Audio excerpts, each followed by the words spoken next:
Bienvenidos a una nueva emisión de Barrios de Buenos Aires. Y hoy vamos a hablar de una de las calles más importantes de Valvanera, Jean Jaurès, y vamos a adentrarnos en la vida de este personaje que da nombre a esta calle tan importante. ¿Quién era este Jean Jaurès? Bueno, como decíamos, es una de las calles más importantes de Valvanera. Esta arteria se extiende del 1 al 1200, nace en la avenida Rivadavia y culmina en Mansilla. Esta personalidad que le da nombre y a la cual le rinde tributo a esta calle se llamaba Auguste Marie Joseph Jean Léon Jaurès. Nació el 3 de septiembre de 1859 en Castres, departamento de Tarn. Fue un renombrado dirigente socialista francés, verdadero adalid del humanismo y el pacifismo. Fue becado para estudiar en la Escuela Normal Superior de Filosofía, disciplina de la cual, una vez recibido, fue profesor en el Liceo de Albi y la Universidad de Toulouse. En 1885, a los 26 años, comenzó a militar en política, siendo electo diputado republicano del sector moderado. Era el diputado más joven de la Asamblea. Desde ese puesto impulsó las primeras leyes sociales del país: libertad sindical, planes de jubilación para los obreros. En 1889 perdió las elecciones de su distrito y por lo tanto se abocó a elaborar su tesis doctoral sobre los orígenes del pensamiento socialista alemán. Así, de a poco, fue abrazando el ideal socialista, del cual se terminó de convencer durante la huelga de las minas de carbón. Este conflicto se desencadenó en 1892, cuando el alcalde electo y minero sindicalista socialista Jean-Baptiste Balbignac fue despedido por sus respectivas ausencias debido a su cargo municipal. Las autoridades enviaron al ejército para controlar la situación. Jaurès se comprometió en la defensa de Balbignac y de los obreros, quienes lo eligieron diputado socialista en 1893. Antes, el gobierno había resuelto el pleito en favor del gremialista. A partir de ese momento, Jaurès luchó palmo a palmo con los trabajadores y adhirió definitivamente y con vigor al socialismo. En 1897 el dirigente también tuvo una activa participación en el famoso caso Dreyfus. Ustedes saben, este es un caso paradigmático en la historia de Francia y también creo que en la historia de la humanidad, ¿no es cierto? Es el del capitán del ejército francés que fue destituido con el argumento de haber cometido traición a la patria, cuando el motivo real de su castigo era su condición de judío. Mientras los marxistas ortodoxos, encabezados por Jules Guesde, opinaban que era un asunto de la burguesía y que la izquierda no debía intervenir, Jaurès sostuvo que había que defender al militar, más allá de las diferencias de clase, ante la injusticia que estaba sufriendo. Esto lo convirtió en uno de los líderes más relevantes del socialismo.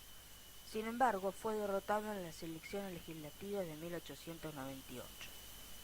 Fuera del Parlamento, se dedicó a completar su colosal obra Historia socialista de la Revolución Francesa, que se publicó en 1901. También escribió Las pruebas en 1898 sobre el caso Dreyfus, Estudios socialistas en 1902, Hacia la República Social, Los dos métodos en 1900, Nuestro objetivo en 1904, La Revolución Rusa en 1905, La Alianza de los Pueblos y el Nuevo Ejército en 1914. En 1904 fundó y dirigió el periódico L'Humanité, donde denunciaba el peligro de los nacionalismos y de las ambiciones de las grandes potencias. Al año siguiente lideró la conformación de la SFIO, sección francesa de la Internacional Obrera, que unificó las diversas tendencias socialistas en Francia y se constituyó en el embrión del Partido Socialista.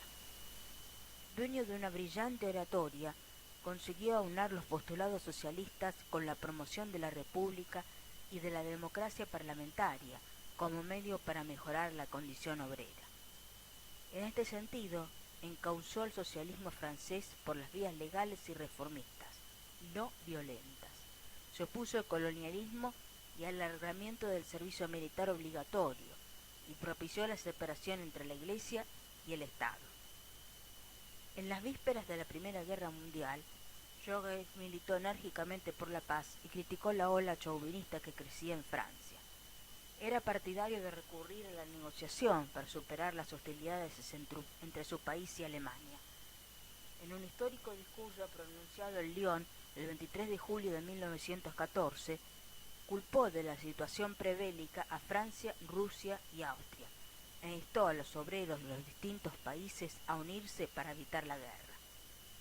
Su prédica pacifista le generó numerosos enemigos entre los nacionalistas franceses, lo cual determinó que un joven exaltado fanático, llamado Raoul Villain, lo asesinara en París, en el Café de Croissant, el 31 de julio de 1914, una semana después de su discurso y 3 días después del inicio de la contienda.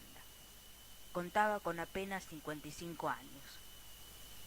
El político francés visitó nuestro país en 1911, donde brindó 5 conferencias en el Teatro Odeón, a sala llena, deslumbrando con su idealismo y su vehemencia.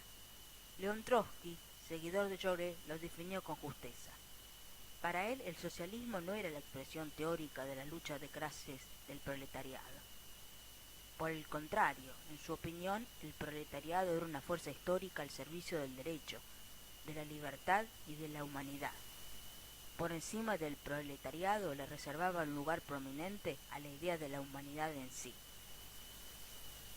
Y bueno, a 101 años de su cruel asesinato, el pensamiento de Jaurès está más vigente que nunca. Una frase que le dirigió a los jóvenes resume su espíritu. El coraje consiste en buscar la verdad y decirla, ni más ni menos. Bueno, y así culminamos esta nueva emisión de Barrios de Buenos Aires, en este caso haciendo una semblanza de Jean Jaurès, que nomina una de las calles más importantes del barrio de Valvanera. Muchas gracias.